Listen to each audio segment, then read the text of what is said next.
Hello everyone, welcome back to my YouTube channel Inspire IAS basis. आज हम discuss करेंगे Vision IAS का monthly current affairs का next lecture, जिसमें आज हम क्या क्या टॉपिक कवर करने वाले हैं उसको देख लेते हैं। तो हम सिक्योरिटी में पहले तो कवर करेंगे। पहला हमारा टॉपिक होगा जो आपसा है, इसको कवर करेंगे। सेकंड टॉपिक होगा हमारा digital arrest. And third topic होगा हमारा जो अपना इंडिया का फोर्थ न्यूक्लियर सबमरीन है S4, उसके बारे में। देन इंडिया का first long range super sonic जो मिसाइल है, इसके बारे में डिस्कस करेंगे। देन हम कवर करेंगे पंसीर एयर डिफेंस सिस्टम और इसके बारे में। और अभी रिसेंटली जो जो डिफेंस के एक्सरसाइजेज हुए हैं और वो न्यूज़ में हाईलाइटेड थे, उनको हम कवर करेंगे। ये पार्ट हो गया हमारा सिक्योरिटी का। और इसके अलावा जो हम नेक्स्ट सब्जेक्ट कवर करेंगे वो होगा हमारा इन्वायरमेंट। तो इन्वायरमेंट में हम क्या क्या कवर करेंगे, क्योंकि आप जानते होंगे जो United Nation framework on to combat climate change का COP29 हुआ था, इसको कवर करेंगे। इसके साथ साथ हम देखेंगे कि कार्बन ट्रेडिंग और कार्बन मार्केट क्या होता है, और इसको कहाँ से, इसका एक लीगली जो बैकिंग है ये कहाँ से मिलता है इसको। उसके बाद हम कवर करेंगे जो अपना फॉरेस्ट इकोसिस्टम है, इसके बारे में। Then natural farming. और रिसेंट में देखेंगे बहुत जगह पे जो ग्लेशियल आउटबर्स्ट है वो हुआ, मीन्स कहीं पे देखेंगे कि जो ग्लेशियर होता है वो फट जाता है, तो जिसकी वजह से फ्लड आ जाता है। ये इसको कवर करेंगे। देन अभी कुछ शॉर्ट न्यूज़ थे, इसको हम कवर करेंगे आज के लेक्चर में। तो आप हमसे फर्स्ट टाइम जुड़े हैं तो प्लीज़ सब्सक्राइब आवर चैनल। और हमने ऑलरेडी अपने चैनल पे अक्टूबर मंथ नवंबर मंथ के करंट अफेयर्स के सारे टॉपिक को कवर किया है। और एक लेक्चर और लगेगा जिसमें नवंबर मंथ का मंथली करंट अफेयर्स भी कंप्लीट हो जाएगा। और इसके साथ साथ हमने जो मेंस 365 मैगजीन आता है उसको सारे सब्जेक्ट हमने कवर किया है। पॉलिटी का, economy, environment, international relation, social issues, science and tech, ये सारे जो भी मेंस एंड यूपीएससी के जो एग्जामिनेशन पॉइंट ऑफ व्यू से काफ़ी इंपॉर्टेंट होते हैं, ये सारे को हमने कवर किया है। और इसका डेडिकेटेड हमने प्लेलिस्ट बना रखा है। तो आप हमसे फर्स्ट टाइम जुड़ रहे हैं तो आप हमें सब्सक्राइब करें। एंड प्लीज़ आपको कुछ भी डाउट्स है तो आप कमेंट करिए या फिर हमारे टेलीग्राम चैनल पे जुड़ सकते हैं, जिसका लिंक हमने अपने डिस्क्रिप्शन में डाल रखा है। तो आइए हम मूव करते हैं अपने टॉपिक पे।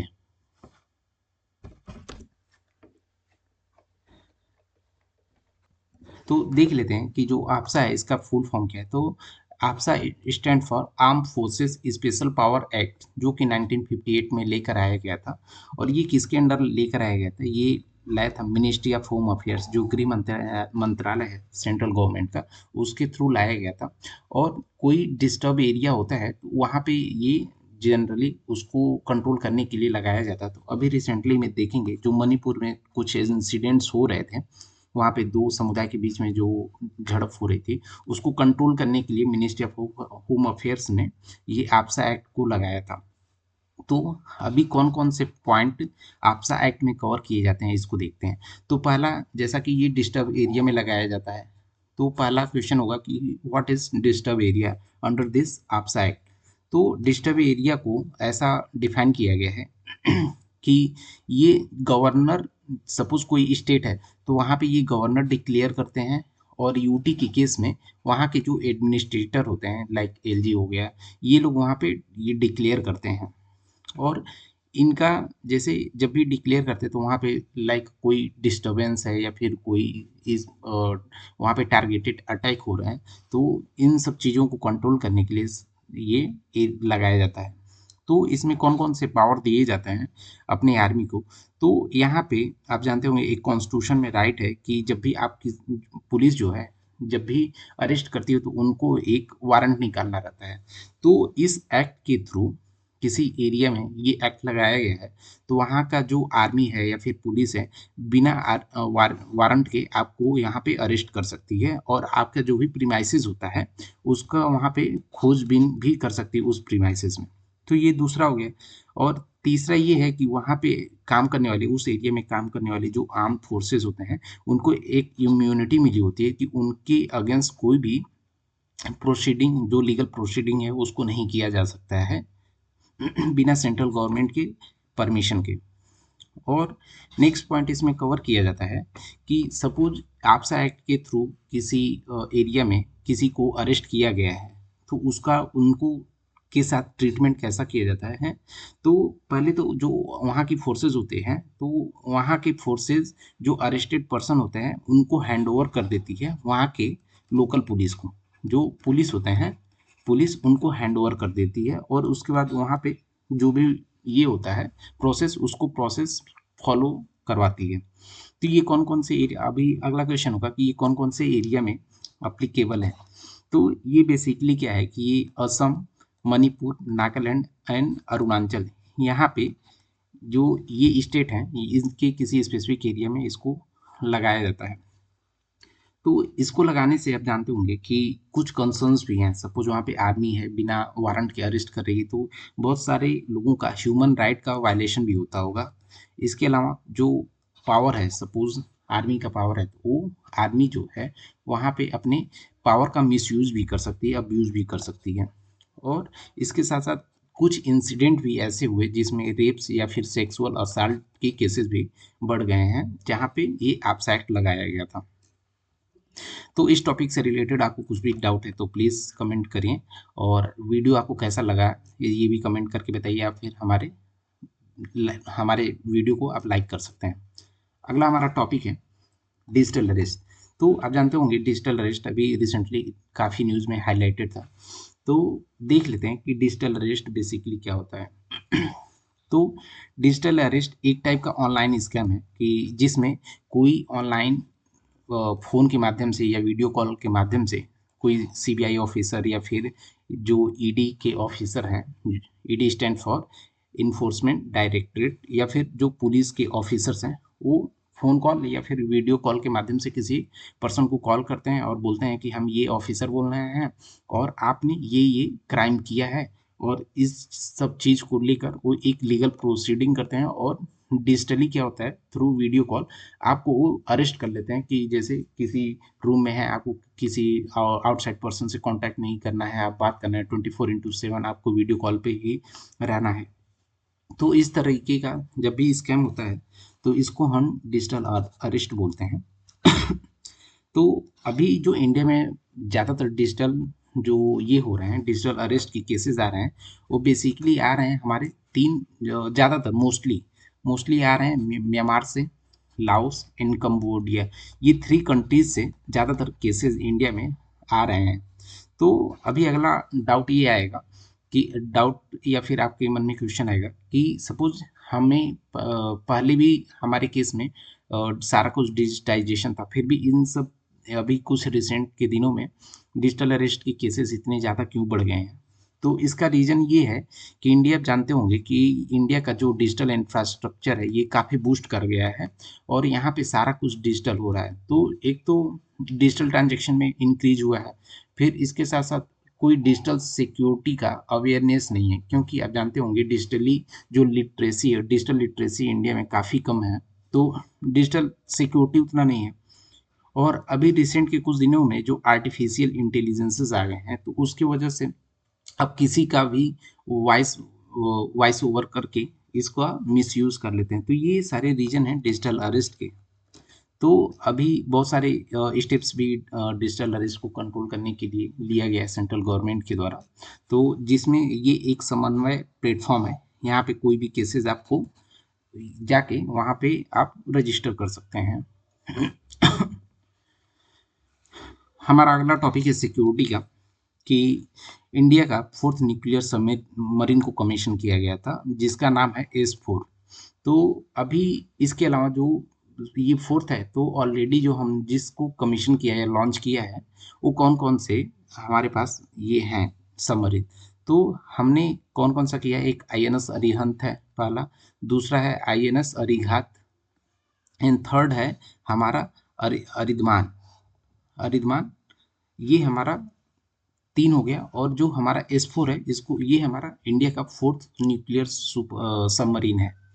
तो जिसमें नियरली 75% जो इसके आइटम्स हैं, कंटेंट है, वो इंडिजीनियस है। इंडिजीनियस मीन्स होता है कि जिसका मैन्युफैक्चरिंग इंडिया में किया गया है, और रिमेनिंग जो 25% आइटम्स है इसमें लगने वाले आइटम, ये वहाँ पे बाहर फॉरेन कंट्री से इंपोर्ट करा के यहाँ पे लगाए गए हैं। और यहाँ पे जो K4 बैलिस्टिक मिसाइल्स को कैपेबल कर भी ये कैपेबल है, मीन्स इसमें इक्विप्ड किया गया है K4 बैलिस्टिक मोबाइल्स। तो बैलिस्टिक मिसाइल बेसिकली क्या होता है, सपोज यहाँ पे एक लोकेशन है, इस लोकेशन को हमें टारगेट करना है, तो एक होता है कि हम डायरेक्टली ऐसे करके इसको टारगेट कर दें, और एक होता है कि हम ऐसे जब जाके ऐसे गिरता है, तो इस तरीके का जब पाथ बनता है किसी मिसाइल के द्वारा, तो उस मिसाइल को हम बैलिस्टिक मिसाइल बोलते हैं, बैलिस्टिक मिसाइल बोलते हैं। और इस तरीके का सिस्टम जो अभी देखेंगे कि यूएस हो गया, यूएसए हो गया, Russia, China, UK, France and India के पास ही है। तो सिक्योरिटी का आप जानते होंगे, जो सिक्योरिटी है इसके बहुत सारे ज़्यादा यहाँ पे न्यूज़ में नहीं रहता है, और जो प्रीलिम्स या फिर मेंस के लिए जो क्वेश्चंस होते हैं वो मोस्टली जो पीटी 365 होते हैं या फिर मेंस के लिए मेंस 365 होते हैं, वो कवर कर लेने से सारा वहाँ पे आपके सिक्योरिटी के टॉपिक्स को कवर हो जाते हैं। तो इसको हम इसलिए जो सिक्योरिटी हमारा सब्जेक्ट है नवंबर मंथ में, उसको हम शॉर्ट में कवर कर रहे हैं। हमारा अगला टॉपिक है कि इंडिया का first long range super missile इसको रेडी किया गया है, और इसको सक्सेसफुली टेस्ट डीआरडीओ के द्वारा किया गया है उड़ीसा के कोस्ट पे। तो पहला हम देख लेते हैं कि डीआरडीओ के बारे में। तो डीआरडीओ बेसिकली इसका जो फॉर्मेशन हुआ था 1958 में हुआ था, और ये एक डिफेंस मिनिस्ट्री ऑफ डिफेंस के अंडर आता है, और डिफेंस में लगने वाले जो टेक्नोलॉजी हैं और सेल्फ रिलायंस के लिए काम करता है, रिसर्च एंड डेवलपमेंट करता है डिफेंस के सेक्टर में। और इसका डीआरडीओ का नेटवर्क देखा जाए तो नियरली 41 लेबोरेटरीज हैं, जिसमें से और जिसमें से नहीं सॉरी 41 लेबोरेटरी हैं, और इसके साथ साथ 5 डीआरडीओ का यंग साइंटिस्ट लेबोरेटरी है, जहाँ पे ये लोग रिसर्च एंड डेवलपमेंट करते रहते हैं। तो अभी देखा जाए तो हाइपरसोनिक मिसाइल्स क्या होता है इसके बारे में देख लेते हैं। तो हाइपरसोनिक मिसाइल वो मिसाइल्स होते हैं जिनका स्पीड जो है हवा की मीन्स 5 मैक का स्पीड होता है, या फिर 5 मैक से ज़्यादा का होता है। तो मैक बेसिकली क्या होता है कि जो साउंड का स्पीड होता है 332 किलोमीटर पर आवर वाला, इससे जब 5 गुना होता है उसको हम 5 मैक बोलते हैं। मीन्स सपोज कोई मिसाइल है, उसका स्पीड 332 किलोमीटर पर आवर है, तो उसको हम 1 मैक का स्पीड बोलते हैं। और सपोज उसका स्पीड जो है 5 टाइम्स है स्पीड ऑफ साउंड के, तो उसको हम हाइपरसोनिक मिसाइल बोलते हैं। और सपोज कोई ऐसा मिसाइल है जिसका स्पीड जो 1 मैक है, मीन्स वो साउंड के स्पीड के बराबर स्पीड से चलता है, तो उसको हम सोनिक मिसाइल बोलते हैं। और एक मैक से 5 मैक के बीच में उसका स्पीड रहेगा, तो उसको हम सुपरसोनिक बोलते हैं। और 5 मैक से ज़्यादा रहेगा, तो हम उस केस में इसको हाइपरसोनिक मिसाइल बोला जाता है। तो जानते होंगे ये इम्पोर्टेंट इसलिए हो जाता है क्योंकि हाइपरसोनिक ऐसी मिसाइल्स होती हैं जो अपने बीच रास्ते में मैनूवर भी कर सकते हैं। मीन्स जो यहाँ से कोई मिसाइल ऐसे जा रहा है और वो चाहे तो बीच में अपना ऐसे रास्ता भी बदल सकता है। सपोज यहाँ पे टारगेट किया और यहाँ से यहाँ पे टारगेट किया, ये है ए और ये है बी। ए से हमने बी को टारगेट किया, बट बी का लोकेशन बाद में यहाँ पे हो गया, यहाँ पे हो गया, तो ये बीच में से रास्ता बदल के यहाँ पे आ सकता है। तो इसको हम मिड वे मैन्यूवर बोलते हैं। और स्पीड ज़्यादा होने की वजह से इसको कोई भी रडार सिस्टम जो होते हैं जल्दी डिटेक्ट नहीं कर पाती है, और इनका इंटरसेप्ट करना काफ़ी डिफिकल्ट होता है। इसलिए ये काफ़ी इम्पोर्टेंट हो जाता है इंडिया के लिए। हमारा अगला टॉपिक है पंतसीर एयर डिफेंस सिस्टम। तो देखेंगे कि पंतसीर एयर डिफेंस सिस्टम क्या होता है, शॉर्ट में जिसको पैड बोलते हैं। तो बेसिकली अभी जानते होंगे इंडिया के पास S-400 मिसाइल सिस्टम है, जो कि रसिया के द्वारा इंडिया को दिया गया है। तो S-4 बेसिकली क्या होता है, सपोज ये लोकेशन है, तो इसके आसपास के यहाँ पे 400 किलोमीटर जो है, 400 किलोमीटर तक के एरिया को ये यहाँ पे कोई मिसाइल आता है तो उसको हवा में ही मार के ख़त्म कर सकता है। बट बहुत सारे केसेस में जानते होंगे ये छोटा, ये काफ़ी कॉस्टली आता है। तो ऐसा नहीं है कि हम S4 जो है सारी जगह डिप्लॉय कर सकते, क्योंकि इसका हमारा कॉस्ट बढ़ जाएगा। तो इंडिया को एक ऐसा ज़रूरत था कि सपोज़ यहाँ पे कोई छोटा ऑफिस है और इसको सेफ्टी एंड सिक्योरिटी प्रोवाइड करना है, तो एक हमें छोटे दूरी वाला या शॉर्ट रेंज वाला हमें एक एयर डिफेंस सिस्टम चाहिए था, जिससे कि हमारा ज़्यादा खर्च ना आए, कम खर्च में हमें इसको एयर डिफेंस सिस्टम मिल जाए। तो इसको टैकल करने के लिए पंसीर एयर डिफेंस सिस्टम बनाया गया है, जिसका जो रेंज है नियरली, ये जो रेंज है 20 किलोमीटर तक की रेंज को कवर करता है, और अपने से नियरली 15 किलोमीटर तक की एल्टीट्यूड को ये कवर करता है। मीन्स जो रेंज होगा 20 किलोमीटर हुआ, और ये अपने से लगभग 15 किलोमीटर ऊपर तक के जो एयर का डिफेंस सिस्टम है इसको प्रोवाइड करता है। तो एक मोबाइल है, मीन्स एक प्लेस से दूसरे प्लेस पे हम इजीली ले जा सकते हैं। शॉर्ट रेंज है एयर डिफेंस सिस्टम, जो कि एक स्मॉल मिलिट्री एरिया है या फिर कोई एडमिनिस्ट्रेटिव फैसिलिटी है, यहाँ पे हम इसको डिप्लॉय कर सकते हैं, जिससे कि वहाँ पे हमें सिक्योरिटी मिल सके। हमारा अगला टॉपिक है कि अंतरिक्ष अभ्यास 2024। तो ये रिसेंटली दिल्ली में हुआ है, और इसको किसने ऑर्गेनाइज किया है?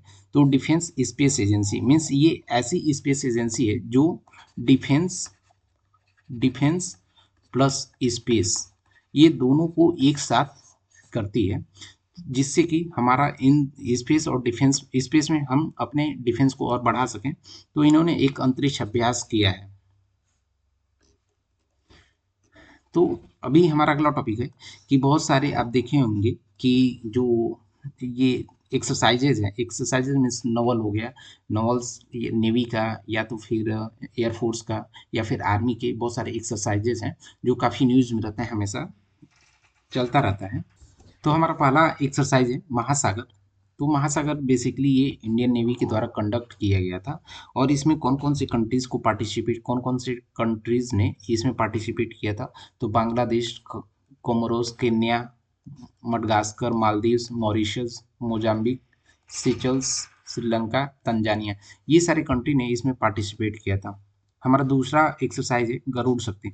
तो गरुड़ शक्ति इंडिया और जो इंडोनेशिया है इसके बीच में इसका जॉइंटली किया गया था। तीसरा हमारा एक्सरसाइज है विन बैक्स। तो नेम से भी आप जानते होंगे कि Vin, Vin means Vietnam, and Bax means वो जानते होंगे कि इंडिया, वियतनाम एंड इंडिया का बाइलेटरल आर्मी एक्सरसाइज है ये win backs.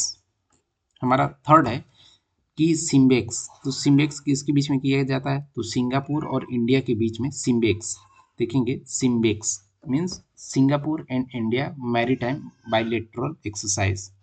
Then Purvi Prahar जो है, तो पूर्वी प्रहार में अब देखेंगे कि जो हमारी तीनों आर्मी हैं ये एक साथ मिलकर काम करती हैं, जिस एक्सरसाइज करते हैं, जिसमें इंडियन आर्मी हो गया, इंडियन नेवी हो गया एंड इंडियन एयरफोर्स, ये तीनों एक साथ मिलके जो एक्सरसाइजेस करते हैं उसको पूर्वी प्रहार बोलते हैं। एंड ऑस्त्रा हिंद, ऑस्त्रा हिंद बेसिकली जो इंडिया और ऑस्ट्रेलिया के बीच में बाइलेटरल एक्सरसाइज है, ये हम इसको नेम देते हैं ऑस्त्रा हिंद। तो ये जितने भी सिक्योरिटी के जो मेजर टॉपिक्स हैं जो प्रीलिम्स के लिए काफ़ी इंपॉर्टेंट थे, इसको हमने कवर कर लिया है। अभी हम मूव ऑन करेंगे अपने टॉपिक, जिसमें हम कवर करेंगे इन्वायरमेंट को, इन्वायरमेंट को कवर करेंगे। तो जो भी हमने पढ़ा है इससे रिलेटेड आपको कुछ भी डाउट है तो आप कमेंट करके बताइए, और ये वीडियो आपको कैसा लगा है वो भी हमें आप कमेंट कर सकते हैं, या फिर हमारे आपको अच्छा लगे तो प्लीज़ हमारे जो भी वीडियो है इसको लाइक करें। हमारे बहुत सारे व्यूअर्स ऐसे हैं जो हमारे वीडियोस को देखते तो हैं और लाइक भी करते हैं, बट हमारे जो चैनल है उसको सब्सक्राइब नहीं करते हैं। तो I request you to please subscribe our channel, इससे हमें नेक्स्ट वीडियो लेकर आने के लिए मोटिवेशन मिलता है, और एक वीडियो लाने में हमारा काफ़ी एफर्ट्स लगता है। तो प्लीज़ सब्सक्राइबर्स, इससे हमें बहुत सारे एनर्जी मिलती है, जिससे कि हम नेक्स्ट वीडियो लेकर आएँ। तो हमारा फर्स्ट टॉपिक है जो COP29 रिसेंटली आप जानते होंगे हेल्ड किया गया था, और ये हुआ था बाकू अजरबैजान में। तो ये जो COP29, तो कोप का फुल फॉर्म होता है कॉन्फ्रेंस ऑफ पार्टी। तो जो कोप है ये एक किसी भी इसका जो भी फ्रेमवर्क होता है, इसका एक सुप्रीम डिसीजन मेकिंग बॉडी होती है, जिसमें सारे जो मेंबर कंट्रीज होते हैं इनकी जो डिसीजन मेकर्स होते हैं वो एक साथ आते हैं, और बैठ के उस जो भी ये कॉन्फ्रेंस होते हैं, इस पे डिसाइड करते हैं कि हमें इस ट्रीटी के अंडर अंडर क्या क्या कवर करने हैं। तो हमने बताया कि कोप 29 हुआ था बाकू अजरबैजान में। तो ये जो कोप 29 हुआ था ये किस चीज़ का हुआ था? तो ये बेसिकली हुआ था United Nation framework convention on climate change. तो इसको देख लेते हैं कि ये इसका जेनेसिस कहाँ से आया था। तो इसका जो United Nation framework convention on climate change जो है, इसका जेनेसिस जो हुआ था, तो ये हुआ था 92 में, जो अर्थ समिट हुआ था, जिसको रियो डी जेनेरियो ब्राजील में हुआ था, और इसको बोला जाता है अर्थ समिट में, जो कि आप जानते होंगे यूपीएससी एंड जो पीसीएस एग्जामिनेशन है इसके लिए काफ़ी इंपॉर्टेंट है, और इससे जनरली हमेशा क्वेश्चन आता रहता है। जैसे अर्थ समिट हो गया, देन +20 वाला वो जो समिट होता है, ये अक्सर न्यूज़ में आता रहता है। तो हमने बताया कि जो UNFCCC है, इसका जेनेसिस हुआ था 1992 में अर्थ समिट, जो कि ब्राज़ील में हुआ था, और इसको एडॉप्ट किया गया था 94 में। तो इसके अंडर जो मेजर जो कन्वेंशंस लेकर आए गए थे, इसमें क्या क्या थे? एक तो सीबीडी लेकर आया गया था। CBD stand for convention on biological diversity, means जो हमारे नेचर में बायोलॉजिकल से रिलेटेड जो डाइवर्सिटी उसको कैसे मेंशन करना है, कैसे इसको कंट्रोल करना है, इसका लॉस होने से बचाना है। तो इसको लेकर आया गया था कन्वेंशन ऑन बायोलॉजिकल डाइवर्सिटी।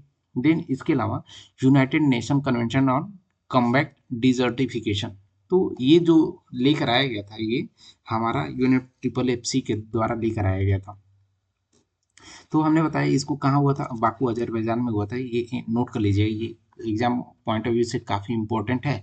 और ये पहला जो कॉप हुआ था UNFCCC का, वो बर्लिन जर्मनी में हुआ था 95 में, क्योंकि 94 में अडॉप्ट किया गया था, और ये 95 में इसका फर्स्ट कोप हुआ था। तो फर्स्ट कोप हुआ था बर्लिन जर्मनी में। तो ये हमने बताया कि सुप्रीम डिसीजन मेकिंग बॉडी है UNFCCC का, और ये एनुअल कॉन्फ्रेंस होता है, मीन्स साल में एक बार इसका एक जगह मीटिंग होता ही होता है, और इसमें जो भी सारे मेंबर्स कंट्री हैं वो यहाँ पे आते हैं पार्टिसिपेट करने के लिए। तो अगला हमारा टॉपिक होगा, सॉरी, अगला हमारा पॉइंट होगा कि सपोज ये कूप 29 था, तो कूप 30 कहाँ होगा? तो कूप 30 हमारा जो है ब्राजील में होगा, और ये होगा नवंबर 25 में। तो इसको याद रखिएगा, नवंबर 25 में ये होगा ब्राजील में। तो अभी जो जो भी हुआ था ये कोप 29, इसका आउटकम क्या क्या निकला, इसको देख लेते हैं। तो आउटकम निकला था ट्रिपल फाइनेंस को लेकर। तो बेसिकली ट्रिपल फाइनेंस ऐसा है कि जो टारगेट रखा गया है, जिसमें हमें क्लाइमेट से कॉम्बैट करने के लिए, वो 2035 तक रखा गया था कि हम $100 बिलियन एनुअली इस पर खर्च करें 2035 तक। बट इसको ट्रिपल किया गया है, क्योंकि ये इसके लिए कम पड़ जा रहा था। तो पहला हो गया कि ट्रिपल फाइनेंस को लेकर, जिसमें 2035 तक $100 बिलियन इसको फंड देना है, मीन्स जो $100 बिलियन था उसको बढ़ा के $300 बिलियन एनुअली इसको फंड प्रोवाइड करना है। देन जो पेरिस, हमारा जो पेरिस एग्रीमेंट है, पेरिस एग्रीमेंट का जो आर्टिकल 6 है, जो कि बोलता है कि कार्बन ट्रेड के लिए एक हमें ग्लोबल मार्केट होना चाहिए। और जैसा कि कार्बन ट्रेड जो है, कार्बन ट्रेडिंग क्या होता है, और इसको हम आगे नेक्स्ट टॉपिक में कवर करेंगे कि आर्टिकल 6 में क्या क्या कवर किया गया है। तो इसमें भी बोला गया था कि जो आर्टिकल 6 है पेरिस एग्रीमेंट का, कार्बन ट्रेडिंग से रिलेटेड और ट्रेड कार्बन से रिलेटेड, इसके फाइनेंस से रिलेटेड एक प्रॉपर मैकेनिज्म सेट होना चाहिए, और इसको फाइनल करना चाहिए। तो इसी चीज़ को फाइनलाइज किया गया है कि मैकेनिज्म कैसा होगा, इसके क्या क्या पार्ट्स होंगे। तो ये दो इसके मेजर आउटकम्स थे।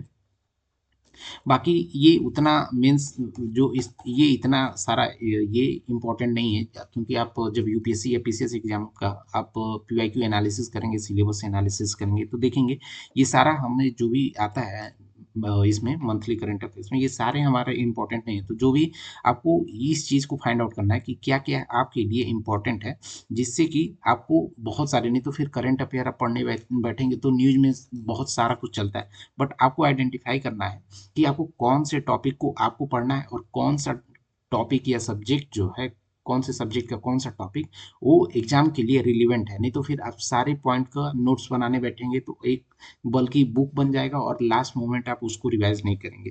तो इसके बजाय आप क्या करिए कि जो न्यूज़ में इम्पोर्टेंट टॉपिक्स हैं उसको कवर करिए, और जो भी बचा टाइम है उससे आप अपने स्टैटिक पार्ट को, जो ट्रेडिशनली आपकी बुक हो गया या फिर जो भी आपने नोट्स बनाया, उस पे फोकस करिए। तो स्टैटिक आपका स्ट्रांग रहेगा, तो फिर आपको करंट जो है आप वहाँ से निकाल लेंगे, आपको मैनेज कर लेंगे, क्योंकि जो इसमें करंट अफेयर्स के इंपॉर्टेंट टॉपिक्स तो कर ही रहे हैं।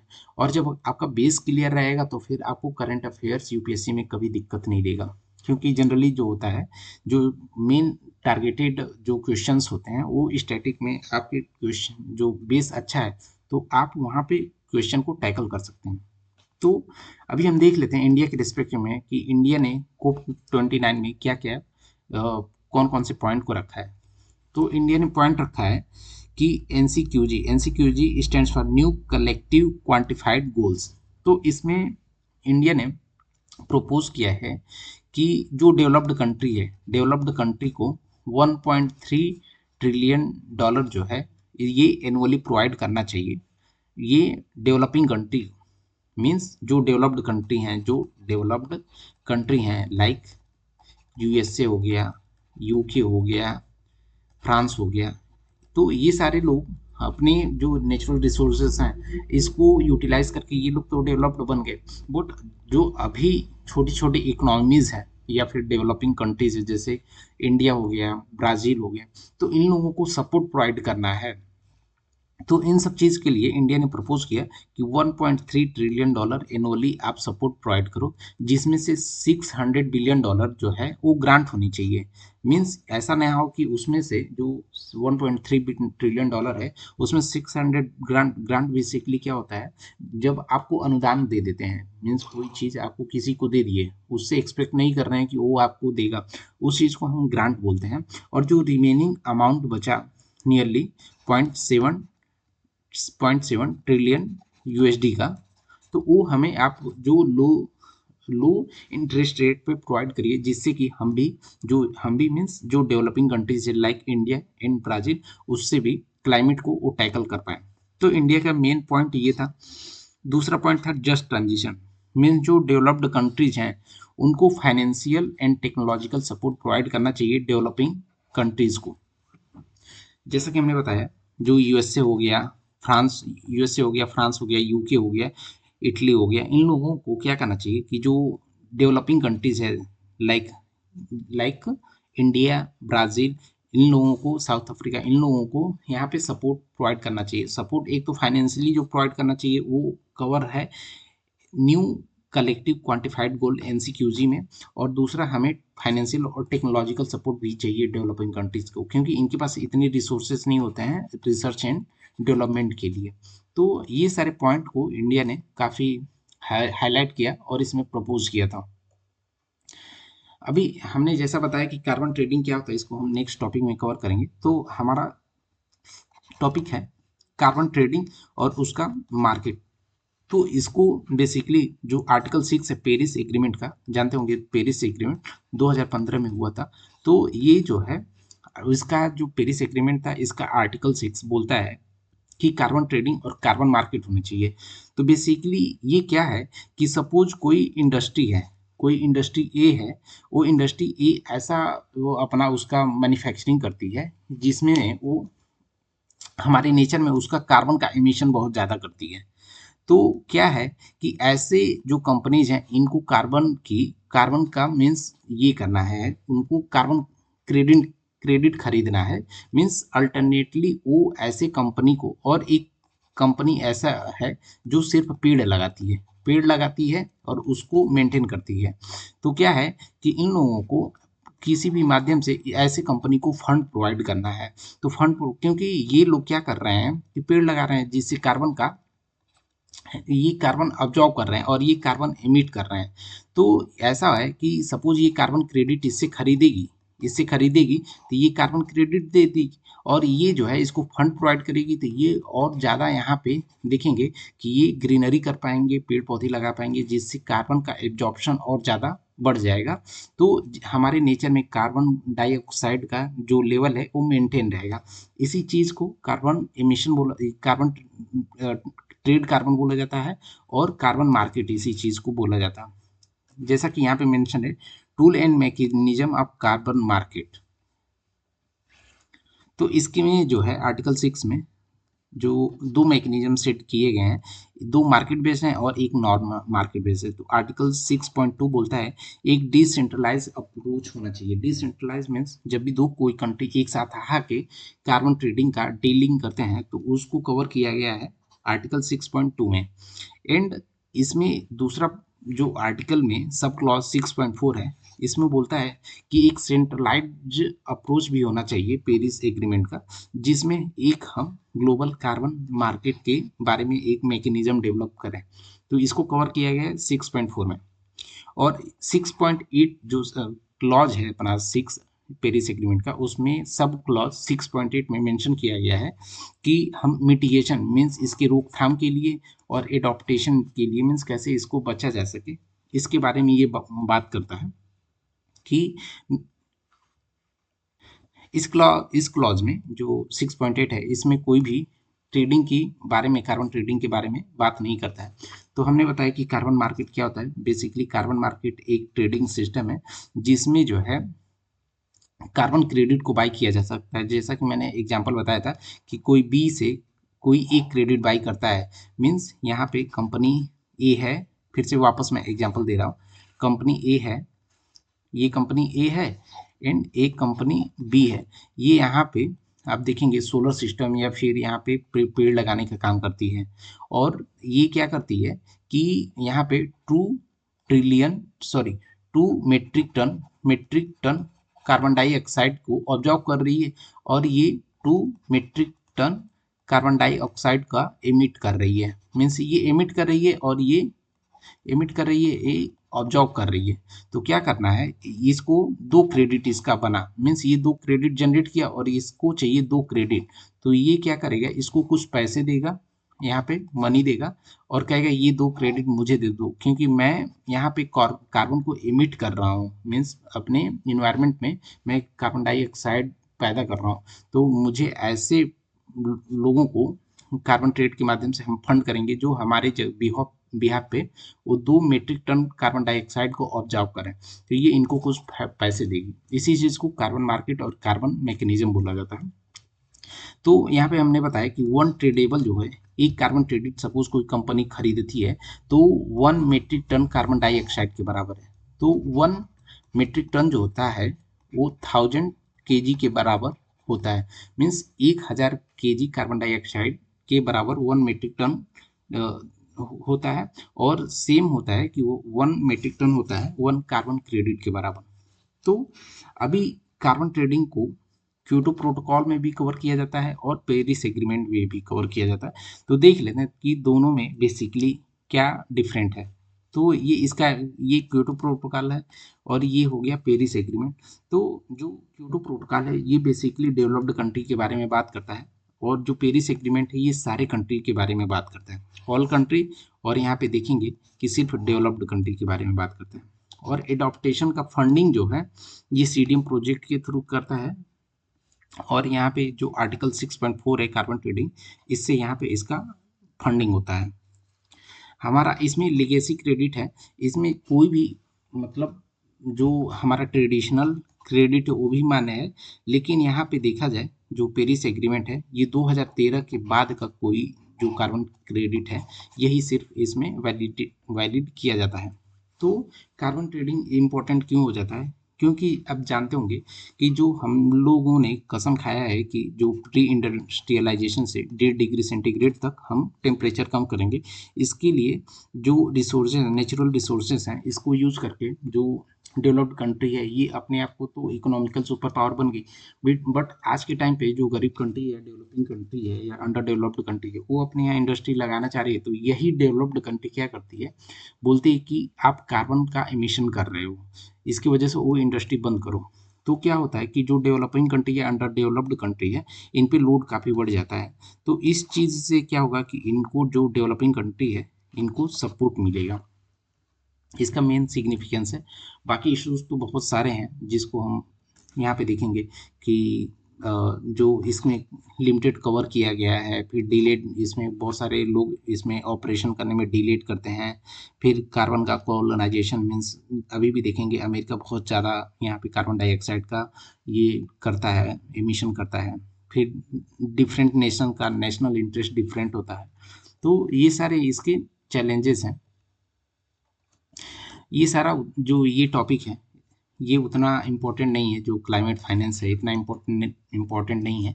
हमारा अगला टॉपिक होगा हमारा जस्ट ट्रांजिशन। तो जस्ट ट्रांजिशन को क्या होता है इसको देख लेते हैं। तो बेसिकली अभी रिसेंटली क्या होता है, जो आईएलओ है अपना इंटरनेशनल लेबर ऑर्गेनाइजेशन, इन्होंने बताया कि grinning of economy is a way is a fair and inclusive. Means जो ग्रीनिंग हम कर रहे हैं अपने इन्वायरमेंट को हरा भरा कर रहे हैं, तो इसका मतलब ये होना चाहिए कि ये फेयर रहे और इंक्लूसिव, मतलब सारे लोगों के लिए एक्सेसिबल रहे। ऐसा ना हो ग्रीनिंग हम किसी के स्पेसिफिक लोगों के दबाव पे कर रहे हैं। तो ये हो गया इसका इसमें जस्ट ट्रांजिशन। इसको दूसरे शब्द में हम बताते हैं, मीन्स कोई कंट्री है या फिर कोई कंपनी है, तो वहाँ पे वो जो अब उसकी ऐसा उनके पास कोई इंडस्ट्री है जो बहुत ज़्यादा कार्बन प्रोड्यूस कर रही है, तो और जो कि बहुत ज़्यादा कार्बन डाइऑक्साइड प्रोड्यूस कर रही है, तो ये जानते होंगे कि ये अनसस्टेनेबल है। मीन्स ऐसे बहुत लंबे टाइम तक कार्बन डाइऑक्साइड प्रोड्यूस करके सरवाइव नहीं कर पाएंगे।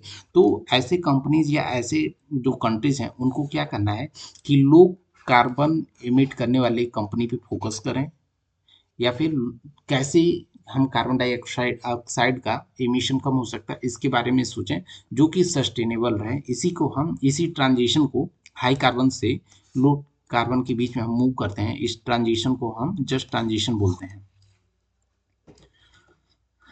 तो जस्ट ट्रांजिशन की इतना ज़रूरत क्यों है, क्योंकि आप जानते होंगे जब भी ऐसा होगा तो वर्कर्स जो हैं इस इन पे इम्पैक्ट बहुत ज़्यादा होगा। क्योंकि आईएलओ का एक एस्टिमेट है, ILO stand for International Labour Organisation. तो यहाँ पे उन्होंने बोला है कि हम ग्रीन जॉब्स जो है आने वाले टाइम में आप देखेंगे कि ग्रीन जॉब्स जो है वो 24 मिलियन हो जाएंगी। Means 2.4 crore green jobs means environment से रिलेटेड फील्ड में आप देखेंगे कि जॉब्स क्रिएट होंगी 2030 तक, और 6 मिलियन मीन्स 60 लाख लोगों की जॉब चली जाएगी ये इन्वायरमेंट से रिलेटेड एक्टिविटीज में। बिकॉज हम जो कार्बन इंटेंसिव इंडस्ट्री है लाइक कोल हो गया, कोल में काम करने वाले जो लोग हैं बहुत आने वाले टाइम में देखेंगे कि उन लोगों के पास एम्प्लॉयमेंट के लिए बहुत दिक्कत होगी, क्योंकि हम जो कोल है ये बहुत सस्टेनेबल नहीं है। तो इसको आने वाले टाइम में कभी न कभी बंद होगा, तो उसमें काम करने वाले जो लोग हैं उनको काफ़ी ये चीज़ नुकसान करेगा। फिर जो हमारा क्लाइमेट चेंज का मिटिगेशन उस पर फोकस करना चाहिए, जो जैसा कि हमने बताया कि जो ग्लोबल वार्मिंग है, ग्लोबल वार्मिंग को कैसे भी करके जो इसका टेम्परेचर है 1.5 डिग्री सेंटीग्रेड कम करना है प्री इंडस्ट्रियलाइजेशन के टाइम से। फिर इसकी वजह से आप जानते होंगे कि बहुत जगह पे सपोज कोई कंट्री है वो अपने इलेक्ट्रिसिटी का भरपाई जो है जो कोल से कर रहा है, बट आने वाले टाइम में वो सपोज मूव करता है सोलर सिस्टम की ओर, तो इसकी वजह से वहाँ पे एनर्जी का सिक्योरिटी है ये थोड़ा डाउटफुल रहेगा। तो ये हमारा जो एनर्जी का सिक्योरिटी भी इंडिया के लिए काफ़ी इम्पोर्टेंट हो जाता है। तो इसके लिए चैलेंजेस क्या है, तो पहले तो चैलेंज ये है कि इसका कॉस्ट काफ़ी ज़्यादा है। Means high carbon dioxide emit करने वाली इंडस्ट्री जब लो कार्बन डाइऑक्साइड एमिट करने वाली कंट्री पे शिफ्ट करेगी, तो इस शिफ्टिंग के बीच में आप जानते होंगे कि कॉस्ट बहुत ज़्यादा लग जाता है। क्योंकि सपोज वो वहाँ पे सोलर पैनल लगवा रहे हैं, बैटरी का मेंटेनेंस कर रहे हैं, तो इसमें जो है इसका कॉस्टिंग काफ़ी बढ़ जाएगा। फिर रीजनल जो डिस्पैरिटी है ये भी काफ़ी बढ़ जाएगा, क्योंकि आप देखेंगे कि बहुत सारे जगह पे जैसे इंडिया का झारखंड हो गया, यहाँ पे कोयले का बहुत ज़्यादा प्रोडक्शन होता है। तो ऐसे वजह से यहाँ पे जो एम्प्लॉयमेंट है या फिर जो इसका मेन बिजनेस है ये बंद हो जाएगा, तो रीजनल डिस्पैरिटीज़ बढ़ेगी। फिर इकोनॉमिक लॉसेस भी बढ़ेंगे, क्योंकि जैसा कि देखा जाए एग्जांपल के लिए कि जो सऊदी अरेबिया है, इन्होंने 2022 में अपना जो बजट लाया था उसका 68% का भरपाई इन्होंने सिर्फ ऑयल के प्रोडक्शन से किया था। मीन्स ऑयल से ऑयल बेच के जो पैसा कमाया, उससे सिर्फ उन्होंने क्या किया कि जो भी बजट लेकर आया था 2022 में, उसका 68% तक गेन कर गए। तो सपोज ऐसे कंट्री का डिपेंडेंसी इतना ज़्यादा हो जाने के बाद वो अपने ऐसे इंडस्ट्रीज को क्लोज करते हैं, तो इनके लिए 68 जो परसेंट है इसका बजट का रिवेन्यू है, इसको कहीं ना कहीं से लाना पड़ेगा, तो ये दिक्कत क्रिएट करेगा, तो इससे इकोनॉमिक लॉसेस भी होंगे। हमारा अगला टॉपिक है कोप 16 ऑफ यूएनसीबीडी। तो UNCBD stands for United Nation convention on biodiversity. तो इसका अभी recently 16th conference of party हुआ था। तो ये हुआ कहाँ था? ये हुआ था कैली कोलंबिया में। तो आप ये ध्यान रखिएगा कि कोलंबिया में ये कोप 16 हुआ था। तो अभी हमने जो बताया था कोप 29, तो कोप 20 जो 9 था, UNFCCC का कोप 29 था। वो जो कोप 29 था वो UNFCCC का था, बट ये जो है कोप 16 जो है ये है united Nation convention on biodiversity. तो ये इन दोनों में डिफरेंसेस आपको ध्यान रखना है, क्योंकि एग्जाम में ये पूछ सकता है। तो ये हुआ था कोलंबिया में कोप 16 यूएनसीबीडी का। तो इसका थीम क्या रखा गया था? थीम रखा गया था पीस विथ नेचर। ये पीसीएस एग्जामिनेशन में ऐसे क्वेश्चन आता है कि what was the theme of COP 16 of UNCBD, और 4 तरह के ऑप्शन दे देगा, वहाँ पे जो भी सही रहेगा उसको टिक करना रहेगा। तो इसका जो थीम था पीस विथ नेचर। तो ये जो यूएनसीबीडी है, आप ध्यान रखिएगा कि ये लीगली बाइंडिंग ट्रीटी है, मीन्स इसके अगेंस्ट कोई कंट्री नहीं जा सकती है, ये लीगली बाइंडिंग है। जैसे हमारा फंडामेंटल राइट लीगली बाइंडिंग है और उसके वायलेशन पे हम हाई कोर्ट या फिर सुप्रीम कोर्ट का अप्रोच कर सकते हैं, तो सेम ऐसे इंटरनेशनल लेवल पे ये लीगली बाइंडिंग है, united Nation convention on biodiversity. और इसका जेनेसिस जो है ये हुआ था, जो अर्थ समिट हुआ था 1992 में, और इसको एडॉप्ट किया गया था 1994 में, इसमें लेकर आया गया था। और इसका जो फर्स्ट समिट कोप 21 था वो हुआ था आपका बर्लिन बर्लिन में हुआ था, जो कि है जर्मनी में। तो ये ध्यान रखिए, ये काफ़ी इंपॉर्टेंट हो जाता है। तो जो ये हुआ था, जो कोप 29 हुआ था यूएनसीबीडी का, तो इसका जो ऑब्जेक्टिव है ये क्या रखा गया था? तो ऑब्जेक्टिव है कि सस्टेनेबल यूज, मीन्स बायोडाइवर्सिटी का सस्टेनेबल कैसे यूज किया जा सके। तो जो अभी न्यू हमारे कमर्स होंगे जो तैयारी करने के मामले, तो वो जानते होंगे बहुत ज़्यादा हम वर्ड यूज कर रहे हैं सस्टेनेबल। तो सस्टेनेबल मीन्स क्या होता है कि सपोज हम नेचर से कोई चीज़ हम जैसे जिस मात्रा में यूज़ कर रहे हैं, सेम वही चीज़ हमारे आने वाले फ्यूचर जनरेशन भी यूज़ करे विदाउट एनी इशू, तो उस चीज़ को हम सस्टेनेबल बोलते हैं। ऐसा नहीं कि आज हम यहाँ पे कार्बन जो ऑक्सीजन है, ऑक्सीजन तो बहुत ज़्यादा यूज़ कर रहे हैं, बट हमारे आने वाले टाइम में हमारी जो आने वाली जनरेशन्स हैं उनको ऑक्सीजन का सिलेंडर लेके चलना पड़े, तो इस चीज़ को हम सस्टेनेबल नहीं बोलते हैं। तो सस्टेनेबल वही होगा कि जो कि हम जैसे आज नेचर को यूज़ कर रहे हैं, हमारे आने वाली जनरेशन भी सेम उसी तरीके से नेचर को यूज करे, नेचर से उसी तरीके का बेनिफिट ले, उसी चीज़ को हम इसका सस्टेनेबल बोलते हैं। तो देख लेते हैं कि इसका सेक्रेटेरिएट मीन्स जो ऑफिस है इसका कहाँ है। तो इसका ऑफिस है मॉन्ट्रियल, जो कि एक सिटी है कनाडा का। यहाँ पे इसका सेक्रेटेरिएट है। इसके मेंबर 196 मेंबर हैं। और ये ध्यान रखिए, ये काफ़ी इंपॉर्टेंट है कि यूएस से इसका रेटिफाई नहीं किया गया है। तो बेसिकली क्या होता है कि यहाँ पे रेटिफाई मीन्स, आप बहुत सारे एस्पायरेंट के मन में आता है कि रेटिफाई मीन्स क्या होता है। तो सपोज जब भी कोई एग्रीमेंट होता है, यहाँ के सपोज पीएम गए यहाँ पे कोप, सपोज कोई एग्जांपल दे दें, कोप 29 हुआ, यहाँ पे हमारे पीएम गए, तो यहाँ पे जब कॉन्फ्रेंस ऑफ पार्टी हुआ और कोई यहाँ पे ये कोई मीन्स टॉपिक लेकर आया या फिर जो यहाँ पे कन्वेंशन लेकर आया, तो ऐसा होता है कि वहाँ पे तो बोल देते हैं कि हाँ हम इस चीज़ के लिए $100 बिलियन फंड करेंगे, 100 बिलियन USD फंड करेंगे। बट इनके बोल देने से कंट्री को मान नहीं लेती है, इनको आके अपने पार्लियामेंट में एक बिल लेकर आना रहता है और इस बिल के थ्रू यहाँ पे सपोर्ट करना रहता है। तो जब पार्लियामेंट से पास हो जाता है तो उस चीज़ को हम बोलते हैं कि रेटिफाइड। बट पार्लियामेंट से पास नहीं हुआ मीन्स उसको बोलते हैं कि मतलब रेटिफाई नहीं हुआ है मीन्स उसको अभी तक ये नहीं किया गया, पास नहीं किया गया। तो उस सेम उसी तरीके से यूएसए ने अभी इस चीज़ को अपने पार्लियामेंट से रेटिफाई नहीं किया है। और जो कॉन्फ्रेंस पार्टी है वो हर 2 साल में मिलती है। यूएनसीबीडी का जो कॉन्फ्रेंस पार्टी है हर 2 साल में एक बार मिलती है। और इन्होंने ऐसा बोला कि जो भी कोई कंपनी है उसका 1% प्रॉफिट जो है इस इन्वायरमेंट के लिए रखना चाहिए। अभी रिसेंट में आप देखेंगे कि बहुत जगह देखा गया है कि हमारे पीएम जो है इन्होंने बोला है कि plant for your mother company. बहुत कई से सेलिब्रिटी से ये मिलते हैं तो बोलते हैं कि एक पेड़ अपनी माँ के नाम पे लगाइए। तो ये जो कैंपेन है इसको इस चीज़ में कवर किया गया है यूएनसीबीडी मीन्स जो United nation conference on biodiversity इस स्कीम के थ्रू कन्वेंशन के थ्रू यहाँ पे इस स्कीम को लेकर आया गया है जिससे ये मोटिवेट करते हैं लोगों को एक माँ के नाम पे पेड़ लगाने के लिए। ये सारा जो टॉपिक है ये उतना इम्पोर्टेंट नहीं, हम तो मूव करते हैं अपने अगले टॉपिक पे। तो अभी देखते हैं कि जो फॉरेस्ट रिस्टोरेशन के लिए कौन कौन से अभी के लिए ग्लोबल इनिशिएटिव है। तो पहला इनिशिएटिव आईयूसीएन द्वारा फॉरेस्ट कंजर्वेशन प्रोग्राम लेकर आया गया है। Then IUCN stand for International Union for Conservation of Nature और WWF मीन्स वर्ल्ड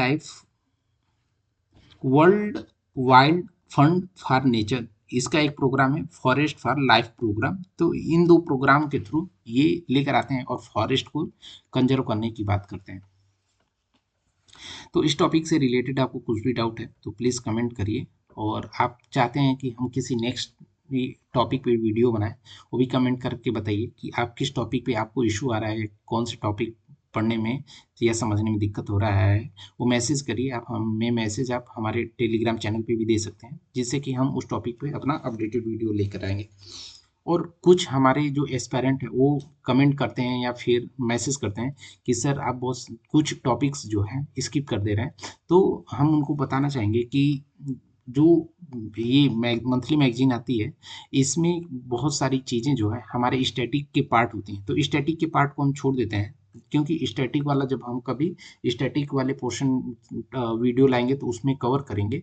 और जो एग्जाम पॉइंट ऑफ व्यू से जो इम्पोर्टेंट है होते हैं उसी चीज़ को कवर करेंगे। क्योंकि आप सोचिए कि सपोज जो विजन मंथली मैगजीन आती है वो नियरली 120-130 पेज की रहती है।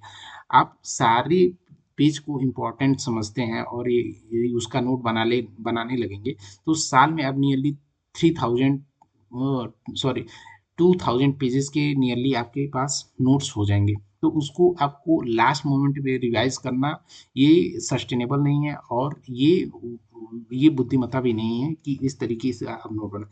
वही टॉपिक पढ़िए जो कि इम्पोर्टेंट के लिए काफ़ी इम्पोर्टेंट एग्जाम के लिए इम्पोर्टेंट रहे और जो रिलेटेड टॉपिक एग्जाम में पूछते हैं सिर्फ उसी टॉपिक को। तो हमारा अगला टॉपिक होगा नेचुरल फार्मिंग। तो नेचुरल फार्मिंग बेसिकली क्या होता है और ये लेकर आ गया था ministry of agriculture and farmers के द्वारा। तो आप जानते होंगे बहुत पहले इस चीज़ का नाम था जीरो बजट नेचुरल फार्मिंग जिसको रीनेम कर दिया गया था भारतीय प्रकृति कृषि पद्धति BPKP। और इस चीज़ को बाद में अब जानते होंगे रीनेम किया गया था PK। PK मीन्स परंपरागत कृषि विकास योजना। और फिर बाद में अभी के टाइम पे जो परंपरागत कृषि विकास योजना को रीनेम करके बोला गया है कि national mission on natural farming. तो इस चीज़ को ध्यान रखिएगा, कंफ्यूज ना होइएगा कि ये चारों जो स्कीम है डिफरेंट स्कीम, ऐसा नहीं, ये चारों का नेम एक ही है। टाइम टू टाइम इसको रीनेमिंग किया गया है एज पर रिक्वायरमेंट। तो अभी जो ऑब्जेक्टिव है national mission on natural farming का, इसका ऑब्जेक्टिव देख लेते हैं। तो पहला ऑब्जेक्टिव है कि हम नेचुरल फार्मिंग को कैसे प्रमोट कर सकते हैं। क्योंकि आप देखेंगे दिन प्रतिदिन जो पेस्टिसाइड है इसका काफ़ी ज़्यादा यूज़ होता है तो जिसकी वजह से हमारे हेल्थ पे नेगेटिवली इम्पैक्ट करता है। तो और इसके साथ साथ जब हम इन सब चीज़ों का यूज करते हैं तो हमारा जो इनपुट कॉस्ट होता है कल्टीवेशन के लिए, खेती के लिए, वो भी काफ़ी ज़्यादा बढ़ जाता है। तो फार्मर्स के लिए इशू क्रिएट करता है। तो ये होता है कि जितना लागत हमने खेती में लगाया उतना हमें प्रॉफिट नहीं मिला। और इसके साथ साथ ये करता है, इंटीग्रेट करता है कि हम एग्रीकल्चर और एनिमल हस्बेंड्री दोनों को एक साथ रखें। क्योंकि जब नेचुरल फार्मिंग करेंगे तो हमें काऊ डंग मीन्स वो गोबर या फिर उपले गोबर की ज़रूरत पड़ेगी, गाय के गोबर की ज़रूरत पड़ेगी। तो इस चीज़ के लिए आप एनिमल हस्बेंड्री जब तक नहीं करेंगे वो चीज़ आपको नहीं मिलेगा। तो इसके मेन ऑब्जेक्टिव थे कि हमें national mission on natural farming का हमने एक्सप्लेन किया है। और इसका रीनेमिंग भी हमने एक्सप्लेन किया कि कब इसका कैसे हुआ। और ये सेंट्रली स्पॉन्सर्ड स्कीम है, ये ध्यान दीजिएगा। क्योंकि जब भी इस तरीके का स्कीम आता है तो जनरली क्या होता है, वो सेंट्रली स्पॉन्सर्ड स्कीम होता है। तो अभी एक मन में डाउट आएगा कि एक होता है कि ऑर्गेनिक फार्मिंग, एक होता है नेचुरल फार्मिंग, इन दोनों के बीच में डिफरेंस क्या है। तो हम एक बार देख लेते हैं कि डिफरेंसेस क्या हैं। जिसमें सिमिलैरिटीज़ की बात करें तो दोनों में केमिकल का यूज़ नहीं होता है। मीन्स नेचुरल फार्मिंग और ऑर्गेनिक फार्मिंग दोनों में केमिकल के यूजेस को नहीं किया जाता है। तो ये ऑर्गेनिक फार्मिंग का बारे में, ये हमारा नेचुरल फार्मिंग के बारे में। तो पहला इनपुट देखा जाए तो जो ऑर्गेनिक फार्मिंग है वो क्या होता है कि यहाँ पे परचेड ऑर्गेनिक और बायोलॉजिकल जो इनपुट होता है मीन्स उसको यहाँ पे यूज किया जाता है। और नेचुरल फार्मिंग है कोई भी हम एक्सटर्नल जो इनपुट है मीन्स वो खाद या फिर ये सब यूज़ नहीं करते हैं। ये हम सिर्फ और सिर्फ यहाँ पे जो गाय का गोबर होता है, देसी जो देसी गाय होती हैं उनके गोबर का यूज हम करते हैं। या फिर हम जो सिर्फ देसी गाय के थ्रू ही यूज़ करते हैं। जैसे अभी इसमें क्या होता है कि ऑर्गेनिक फॉइल में आप जानते होंगे कि बहुत सारे केस में इसमें प्लाव किया जाता है, मतलब खेत जोता जाता है मशीनों से, फिर टिल्टिंग किया जाता है, मिक्सिंग किया जाता है, वीडिंग किया जाता है। तो ये सारे एग्रो से रिलेटेड प्रैक्टिसेस हैं।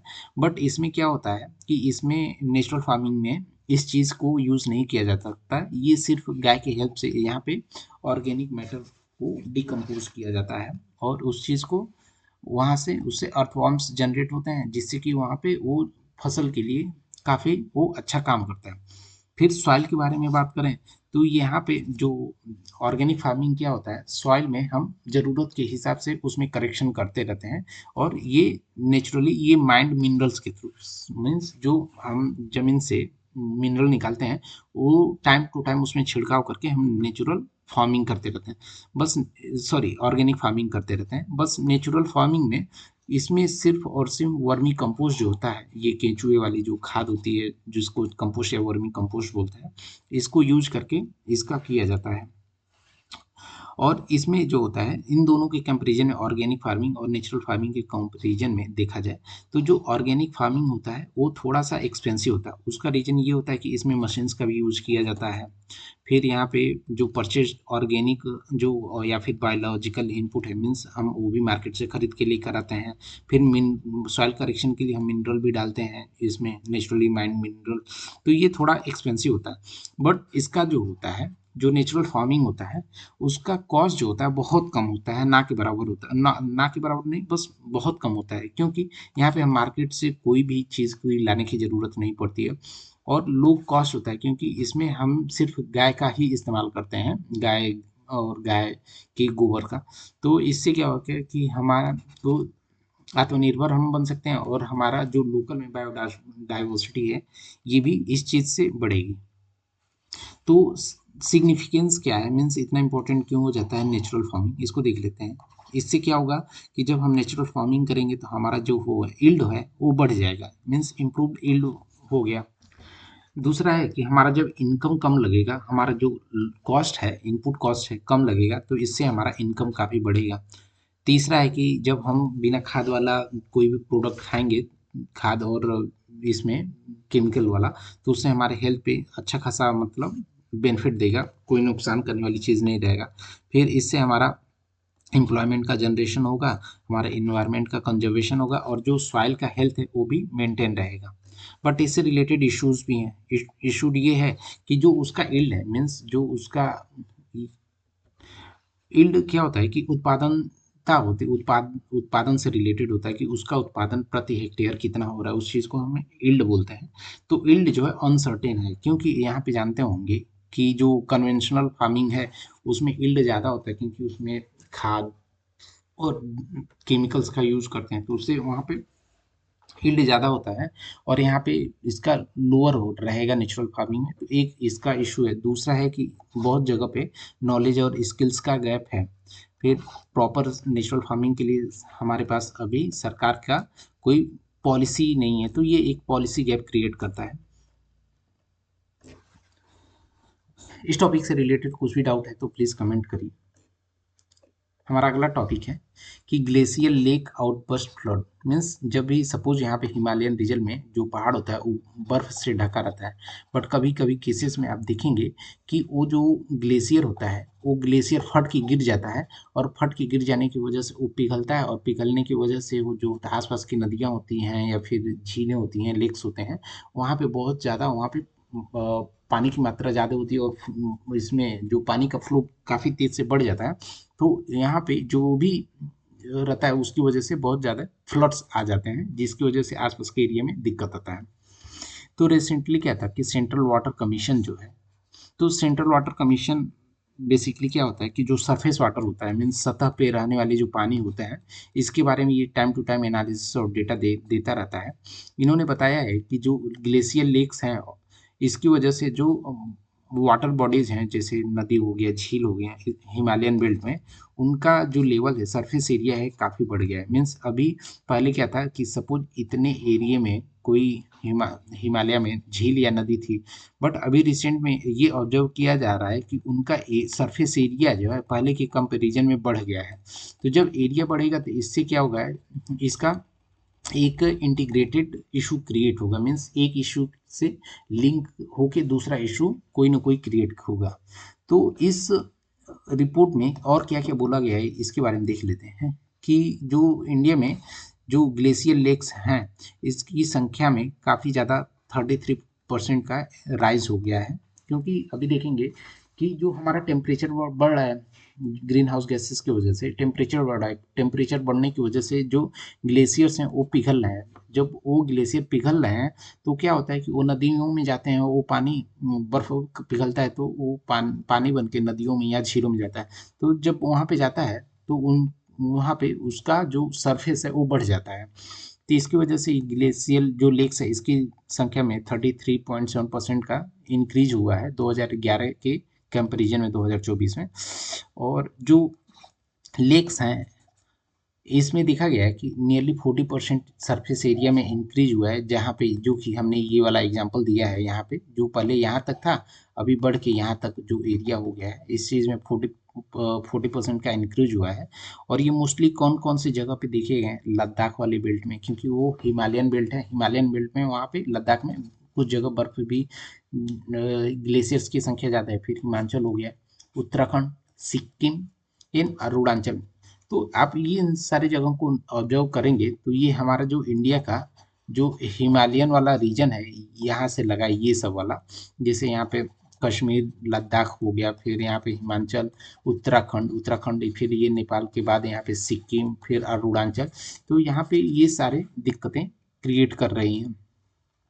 तो देख लेते हैं कि जो ग्लेशियर लेक्स होते हैं वो क्या होते हैं। तो एक वाटर बॉडीज होती हैं, मीन्स ऐसी जगह होती है जो पानी को स्टोर करके अपने पास रखती हैं, और इनका फॉर्मेशन जो होता है ग्लेशियर्स के पिघलने से होता है। तो हमने बताया कि जो सेंट्रल वाटर कमीशन है ये सरफेस वाटर को मॉनिटर करता रहता है, और ये आता है मिनिस्ट्री ऑफ जल शक्ति के द्वारा। मीन्स मिनिस्ट्री ऑफ जल शक्ति के अंडर सेंट्रल वाटर कमीशन आता है, और ये सरफेस वाटर के लिए है, जैसा कि हमने बताया कि ये बेसिकली सरफेस वाटर के लिए है। और एक दूसरा बॉडी है सेंट्रल ग्राउंड वाटर बोर्ड। ये यूपीएससी में क्वेश्चन भी आ चुका है यूपीएससी में, कि सेंट्रल ग्राउंड वाटर बोर्ड जो है ये मॉनिटर करता है ग्राउंड वाटर मीन्स सतह के नीचे वाले, जो धरती के नीचे वाले पानी है, इससे रिलेटेड कोई फाइंडिंग्स है और कोई एनालिसिस है तो वो सेंट्रल ग्राउंड वाटर बोर्ड करता है। और सतह के ऊपर जो धरती के ऊपर वाली पानी है, धरती की सतह पे, वो सेंट्रल वाटर कमीशन इसको देखती है, उसका करती है, और ये आती है मिनिस्ट्री ऑफ जल शक्ति के अंडर। तो अभी जो ये ग्लेशियल वाटर बॉडीज से रिलेटेड इशू, इससे क्या क्या इशू है, तो अभी जानते होंगे कि जो हमारा हिमालयन बेल्ट है, हिमालयन टेरेन है, वहाँ पे देखेंगे स्लोप इतना ज़्यादा होने की वजह से हम वहाँ पे प्रॉपर हम कोई सर्वे नहीं कर पाते हैं, जिसकी वजह से ये अचानक में इशू क्रिएट हो जाता है, इशू दिखने लगता है। फिर दूसरा है कि ऐसी जगह पे इन सब चीज़ों के लिए ग्लेशियल आउटबर्स्ट से रिलेटेड हमारे पास कोई अर्ली वार्निंग सिस्टम नहीं है कि ऐसा कोई घटना होने वाला है और 2 मिनट, 5 मिनट, 10 मिनट या एक दिन पहले हमें पता चल पाए। जैसे कि वेदर में बारिश होने वाला रहता है तो हमें एक दिन 2 दिन पहले ही उसका आइडिया लग जाता है या पता चल पाता है। तो हमारे पास अर्ली वार्निंग सिस्टम नहीं है। तीसरा है कि जो वहाँ पे हिमालयन रीजन है, वहाँ पे रहने वाला जो सिस्मिक जो बेल्ट है, वो सिस्मिक जोन 4 और 5 में आता है। सिस्मिक जोन 4 और 5 में आने की वजह से आप देखेंगे कि वहाँ पे हम कुछ न कुछ हमेशा अर्थक्वेक से रिलेटेड एक्टिविटीज़ होती रहती हैं। तो इसकी वजह से जो ग्लेशियर है वहाँ पे लोड पड़ता है और फिर वहाँ पे दिक्कतें आती है, तो वो बस्ट होके वहाँ पे ग्लेशियर फ्लड्स का रूप ले लेती है। फिर क्लाइमेट चेंज हमने बताया कि जो ग्रीन हाउस गैसेस हैं उसका जो उसकी संख्या बढ़ने से जो टेम्परेचर बढ़ रहा है, टेम्परेचर बढ़ने की वजह से देखेंगे क्लाइमेट चेंज पे उसका एक इंक्रीमेंटल इफेक्ट पड़ रहा है। तो इसका वे फॉरवर्ड क्या होना चाहिए, तो हमारा जो एनडीएमए है, नेशनल डिजास्टर मैनेजमेंट एक्ट, इसकी जो गाइडलाइंस को हमें स्ट्रिक्टली फॉलो करना चाहिए कि इसका कॉज क्या है, ट्रिगर क्या है, और सपोज कुछ होता है तो उसका प्रोसेसेस क्या होना चाहिए। और ऐसे चीज़ों के लिए हमेशा हमेशा तैयार रहना चाहिए और ऐसे लोगों की एक बिल्ड कैपेसिटी बढ़ाना चाहिए जिससे कि ऐसा कोई इंसिडेंट होता है तो लोग अवेयर रहें इस चीज़ से। तो इन सब टॉपिक से रिलेटेड आपको कुछ भी डाउट है तो प्लीज़ कमेंट करके बताइए कि हमारा ये लेक्चर आपको कैसा लग रहा है, और हमारे लेक्चर पढ़ाने के लेक्चर में आपको क्या इम्प्रूवमेंट देखना चाहते हैं, उसको कुछ भी आपके पास इनपुट या सजेशन तो भी बताइए जिससे कि हम अपने लेक्चर्स को और इम्प्रूव कर सकें। अगला हमारा टॉपिक है कि ग्लोबल कार्बन बजट रिपोर्ट। तो ग्लोबल कार्बन बजट रिपोर्ट किसके द्वारा लेकर आया गया था, ये लाया गया था ग्लोबल कार्बन प्रोजेक्ट के द्वारा लेकर आया गया था। तो ये नोट कर लीजिए, ये काफ़ी इंपॉर्टेंट है क्योंकि अभी जानते हुए कार्बन ट्रेडिंग के और कार्बन मार्केट के बारे में चल रहा है, तो ये भी पूछ सकता है कि global carbon budget report is published by which organisation. तो यहाँ पे एक ऑप्शन देगा ग्लोबल कार्बन प्रोजेक्ट, तो ये इसके बारे में देख लीजिएगा। और इसने एस्टिमेट किया कि 50% चांस है कि जो हमारा टेम्परेचर है वो आने वाले 6 साल में 1.5 डिग्री और इंक्रीज हो जाएगा। इसका मेन इसका ऑब्जर्वेशन है। और पेरिस में हमने बताया है कि पेरिस जो अकॉर्ड हुआ था, पेरिस एग्रीमेंट, इसमें बोला गया था कि हम 1.5 डिग्री सेंटीग्रेड टेम्परेचर को कम कर देंगे प्री इंडस्ट्रियलाइजेशन एरा जो एरी लेवल था। तो प्री इंडस्ट्रियलाइजेशन लेवल मीन्स वो नियरली 1850 के आसपास का में जो टेम्परेचर था उससे हम नियरली 1.5 डिग्री सेंटीग्रेड तक हम टेम्परेचर और कम करेंगे। इस चीज़ में यहाँ पे ये बोला गया था। तो अभी कार्बन एमिशन जो ग्रीन हाउस गैसेज होती हैं या फिर कार्बन एमिशन, तो अभी देख लेते हैं कार्बन डाइऑक्साइड एमिशन के बारे में देख लेते हैं। तो कार्बन डाइऑक्साइड जो एमिट करने के मामले में टॉप 4 कंट्रीज हैं, तो पहले पे आती है चाइना जो कि नियरली 31% कार्बन डाइऑक्साइड का एमिशन करती है। सेकेंड पे आता है हमारा यूएसए जो कि 13% ग्लोबल कार्बन डाइऑक्साइड एमिशन के लिए रिस्पॉन्सिबल है। थर्ड पे आता है हमारा इंडिया जो nearly 8% global carbon dioxide emission का के लिए रिस्पॉन्सिबल है। और फोर्थ है कलेक्टिवली यूरोपियन यूनियन जो कि 7% कार्बन डाइऑक्साइड का एमिशन किया। और ये जो डेटा है ये 2023 का डेटा है। तो ये हमारा पूरे वर्ल्ड में देखा जाए तो टॉप 4 जो कार्बन डाइऑक्साइड के इमिटिंग कंट्रीज हैं ये हुए, जिसमें मेजरली जो है चाइना 31% अकेले रिस्पॉन्सिबल है।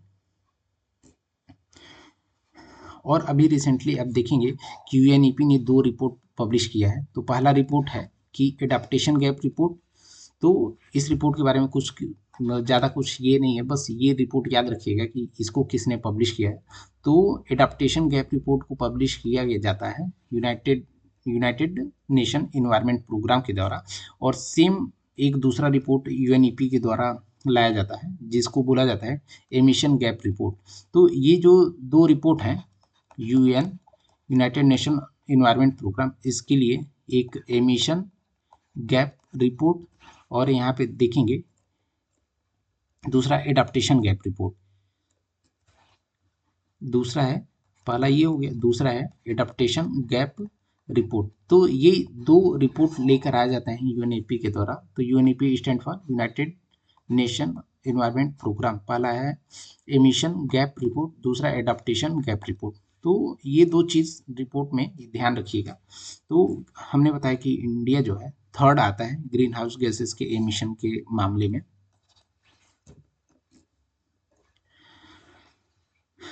हमारा अगला पॉइंट है कि प्रोटेक्टेड प्लैनेट रिपोर्ट, ये किसके द्वारा पब्लिश किया जाता है?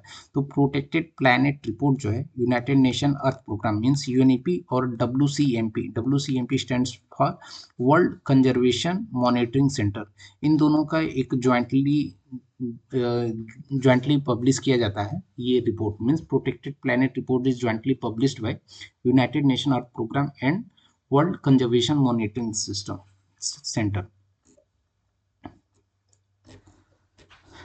हमारा अगला टॉपिक है कि an eye on methane invisible but not unseen report, ये भी UNEP and IMEO means international methane emission observatory द्वारा लेकर आया गया है। तो ये जो रिपोर्ट्स हैं इसको नोट डाउन कर लीजिएगा और इसको टाइम टू टाइम रिवाइज करिएगा जिससे कि ये याद रहे। तो मीथेन के बारे में देख लेते हैं कि मीथेन एक मेजर ग्रीन हाउस गैस है और ये शॉर्ट लिव्ड मीन्स हमारे क्लाइमेट में शॉर्ट लिव्ड मीन्स इसका लाइफ स्पेन बहुत ज़्यादा नहीं होता है। ये जब भी सपोज हमारे इन्वायरमेंट रिलीज हो गया तो ये नियरली 12 ईयर तक हमारे इन्वायरमेंट में रहता है, उसके बाद ये ऑटोमेटिक खत्म हो जाता है। और जो है 60% से ज़्यादा एमिशन जो होता है मीथेन का वो नियरली ह्यूमन एक्टिविटी से होता है, जैसे कि एग्रीकल्चर फील्ड में फॉसिल फ्यूल हो गया, वेस्ट हो गया, इन सब चीज़ों में हमारा मीथेन का एमिशन होता है। और मीथेन का एमिशन कहाँ कहाँ से होता है ये यूपीएससी इसमें कई बार क्वेश्चन पूछ चुकी है प्रीलिम्स पे, तो इस पर आप ध्यान दीजिएगा, अपने स्टैटिक को इस पर कवर कीजिए। हमारा अगला जो रिपोर्ट है वर्ल्ड एनर्जी एम्प्लॉयमेंट रिपोर्ट, ये और ये लेकर आ गया था इंटरनेशनल एनर्जी एजेंसी के द्वारा, जिसको शॉर्ट में IEA बोलते हैं। तो IEA ने मीन्स इंटरनेशनल एनर्जी एजेंसी ने एक रिपोर्ट पब्लिश किया जिसको बोला जाता है वर्ल्ड एनर्जी एम्प्लॉयमेंट रिपोर्ट। तो इस रिपोर्ट के कुछ फाइंडिंग्स के बारे में आपको नहीं पढ़ना है, सिर्फ ये ध्यान रखना है कि वर्ल्ड एनर्जी एम्प्लॉयमेंट रिपोर्ट किसके द्वारा पब्लिश किया जाता है, जो कि ये पब्लिश किया जाता है इंटरनेशनल एनर्जी एजेंसी के द्वारा। अभी रिसेंटली आप देखेंगे कि इंडिया में कार्बन डाइऑक्साइड से मेथनॉल प्लांट बनाने का एक प्लांट लगाया गया है, और ये प्लांट लगाया गया है NTPC के द्वारा विंध्याचल में, जो कि MP के बॉर्डर पे पड़ता है। तो ये वर्ल्ड का पहला ऐसा फैक्ट्री होगा जो कार्बन डाइऑक्साइड से मिथेनॉल बनाएगा। तो मिथेनॉल का फार्मूला देख लेते हैं। मिथेनॉल का फार्मूला होता है CH3OH मीन्स ये मिथेनॉल होता है, जिसको शॉर्ट में हम मेथिल भी बोलते हैं या फिर वुड एल्कोहल भी बोलते हैं। तो इससे क्या होगा कि जो कार्बन डाइऑक्साइड का सिंथेसिस करेगी और सिंथेसिस करने के बाद एक फ्यूल गैस विद हाइड्रोजन का फॉर्मेशन होगा। हमारा अगला टॉपिक है, ये इंपॉर्टेंट इसलिए हो जाता है क्योंकि NTCA जो है नेशनल टाइगर कंजर्वेशन अथॉरिटी है, इसके बारे में क्वेश्चन पूछा जा चुका है। तो बेसिकली क्या है, NTCA एंड छत्तीसगढ़ गवर्नमेंट ने मिलकर इंडिया का जो 56 टाइगर रिजर्व है इसको डिक्लेयर किया है। तो किसको डिक्लेयर किया है? गुरु घासीदास तमोर पिंगला टाइगर रिजर्व, ये इंडिया का 56वां टाइगर रिजर्व है। तो ये किसके द्वारा गवर्नमेंट ये किया जाता है, इसके बारे में देख लेते हैं। NTCA और छत्तीसगढ़ गवर्नमेंट ने मिलकर इसको डिक्लेयर किया है। तो जो बेसिकली क्या होता है कि जो टाइगर रिजर्व होता है नोटिफाइड तो सेंट्रल गवर्नमेंट के द्वारा किया जाता है, बट क्या होता है कि जो NTCA है हमारा नेशनल टाइगर कंजर्वेशन अथॉरिटी, ये क्या करती है कि जो स्टेट गवर्नमेंट होती है इसको नोटिफाई, ये टाइम टू टाइम जो टाइगर वाले एरिया को एनालिसिस करती रहती है। और ये जो होता है सपोज किसी एरिया में टाइगर की संख्या ज़्यादा होने की वजह से या फिर कोई टाइगर से रिलेटेड कोई दिक्कत हो रहा है उन लोगों को, तो ये स्टेट बोलती है यहाँ पे बाघों की टाइगर की संख्या ज़्यादा है, इस एरिया को एक टाइगर रिजर्व बनाइए। तो ये स्टेट गवर्नमेंट उसको नोटिफाई करती है। और इसके पावर कहाँ से मिलता है? वाइल्ड लाइफ प्रोटेक्शन एक्ट जो 72 में लाया गया था उसके अंडर इसको मेंशन किया गया है। तो इंडिया का ये थर्ड लार्जेस्ट टाइगर रिजर्व है। तो पहले पे आता है कि Nagarjuna Sagar Shri xylem tiger reserve जो कि आंध्र प्रदेश में पड़ता है। दूसरा है हमारा मानस टाइगर रिजर्व जो कि असम में पड़ता है। और ये जो है गुरु घासीदास तमोर पिंगला टाइगर रिजर्व ये थर्ड लार्जेस्ट टाइगर रिजर्व है। तो टाइगर रिजर्व में क्या क्या चीज़ें होती हैं इसको देख लेते हैं। तो एक तो कोर एरिया होता है, मीन्स ये सपोज कोर एरिया है, ये कोर एरिया है, कोर यहाँ पे टाइगर रह रहे हैं तो ये कोर एरिया हो गया। और इसको ऐसा रखना है कि किसी का जो शेड्यूल ट्राइब है इनका कोई जो राइट है ये वायलेट ना हो और इस एरिया में कोई भी एक्टिविटीज़ करने के लिए मना रहता है।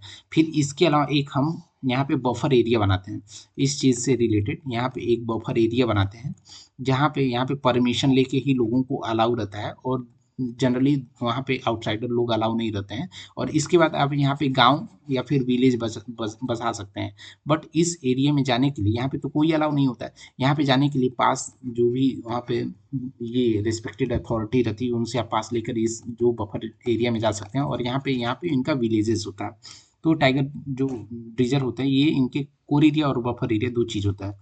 तो अभी लोकेशन इसका देख लेते हैं कि गुरु घासीदास तमोर पिंगला जो टाइगर रिजर्व कहाँ है।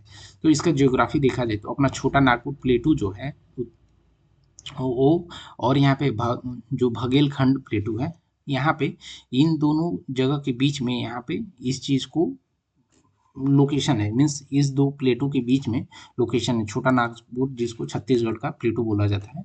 इन दोनों के आसपास लोकेटेड है। और इसमें फौना क्या क्या है, मीन्स कौन कौन से जानवर रहते हैं। तो एक लिपर्ड हो गया, हाइनाज हो गया, जयकाल हो गया, जयकाल मीन्स सियार, उल्स हो गया, स्लोथ बिगर हो गया, ये रहते हैं। और इसके साथ साथ वहाँ पे आसपास में रिवर कौन सी है तो हसदेव गोपाल और बारंगा बारंगा ये नदी वहाँ पे बहती है। हमारा लास्ट टॉपिक है, लास्ट दो टॉपिक बचे हुए हैं, एक कोरल ट्रायंगल। तो कोरल ट्रायंगल आप जानते होंगे कि ये कोरल जो रिफ्स होते हैं, कोरल रिफ, उनके लिए ये वाला जो एरिया है हमारा साउथ इंडियन ओशन में, ये यहाँ पे जो ट्रायंगल बनता है इस चीज़ को हम कोरल ट्रायंगल बोलते हैं। और यहाँ पे कोरल रिफ की संख्या नियरली वर्ल्ड का जो 76% कोरल स्पीसीज होती हैं यहीं पर रहती हैं। जो कि जो साउथ इंडिया के रिस्पेक्ट में बोला जाए तो जो साउथ ईस्ट में कंट्रीज हैं जैसे Philippines, Brunei, Malaysia, Singapore, Indonesia, फिर तुम्हारा ऑस्ट्रेलिया हो गया, Solomon Iceland, Papua New Guinea, तो इसके बीच में रहने जो यहाँ पे आप जानते होंगे कि 76% कोरल स्पीसीज होती हैं जिसमें नियरली 2000 से ज़्यादा वहाँ पे फिश की स्पीसीज हैं। तो इस चीज़ को यहाँ पे हम कोरल रिफ बोलते हैं और यहाँ पे कोरल फिश। तो इसको और बोला जाता है अमेजॉन ऑफ सीज बोला जाता है। अमेजॉन ऑफ सीज यहाँ पे बोला जाता है जो कि पूरे वर्ल्ड का 76% जो कोरल स्पीसीज के लिए रिस्पॉन्सिबल है। तो यहाँ पे जो कोरल ट्रायंगल है, कोरल ट्रायंगल के लिए आप जानते होंगे जो दो मेजर थ्रेड्स हैं कौन कौन सा है। यहाँ पे जानते होंगे कि बहुत छोटी छोटी कंट्री तो उनका यहाँ पे ऑयल और गैस का एक्सप्लोरेशन चलता रहता है। तो इस ऑयल एंड गैस के एक्सप्लोरेशन की वजह से वहाँ कोरल जो रिफ्स होते हैं उसको नेगेटिवली इम्पैक्ट हो रहा है।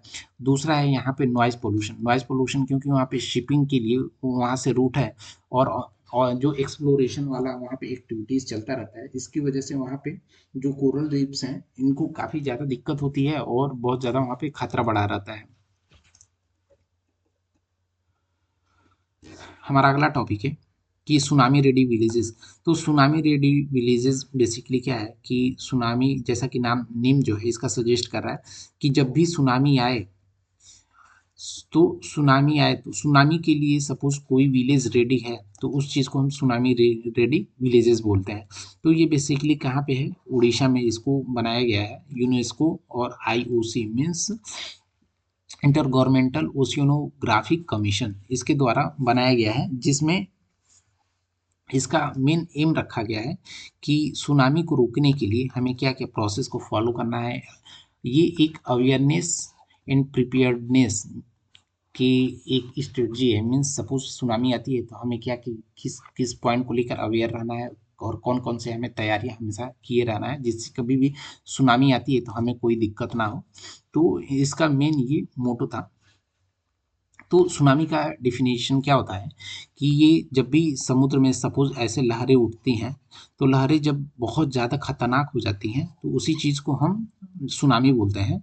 और ये जो होता है कि सपोज यहाँ पे अंडर वाटर कोई डिस्टर्बेंस हो रहा है तो तभी होता है। तो अंडर वाटर डिस्टर्बेंस में सपोज यहाँ पे ये समुद्र का सतह है और यहाँ पे समुद्र में पानी है, ठीक है, समुद्र का ये पानी है। तो सपोज यहाँ पे अर्थक्वेक आ गया या वॉल्केनिक इरप्शन हुआ है या फिर यहाँ पे रहने वाली सतह में लैंडस्लाइड हुआ या कोस्टल रॉक यहाँ पे ऐसे गिर गया, तो क्या होगा कि यहाँ पे जो लहरें ऐसे उत्पन्न होगी अचानक से, उसी को हम सुनामी बोलेंगे। तो सुनामी एक जापानीज वर्ड है जिसका आप यहाँ पे डिटेल देख सकते हैं। और यहाँ पे इसका स्पीड नियरली जो होता है 500 माइल्स पर आवर होता है और ये कोस्ट पे पहुँचते पहुँचते 20 से 30 माइल्स पर आवर तक हो जाता है। और जो वेवलेंथ इसका जितना कम रहता है उतना उसका हाइट इंक्रीज होगा। तो बेसिकली वेवलेंथ क्या होता है कि सपोज ऐसे लहर ऐसे ऐसे है, ऐसे ऐसे है, तो दो हाइट के बीच का जो डिस्टेंस होता है, दो हाई, ये हाई हो गया ना, इसके बीच को हम वेवलेंथ बोलते हैं। तो जैसे इसका वेवलेंथ कम होगा, मीन्स ऐसे लहर के बजाय जब ऐसे लहर बनने लगेगा, ऐसे लहर बनने लगेगा नज़दीक नज़दीक, तो क्या होगा कि इसका जो हाइट है इसका वेव का, ये काफ़ी बढ़ जाएगा। तो बढ़ने की वजह से जब यहाँ पे कोस्टल एरिया में पहुँचता है तो ये काफ़ी ज़्यादा डैमेजेस क्रिएट करता है।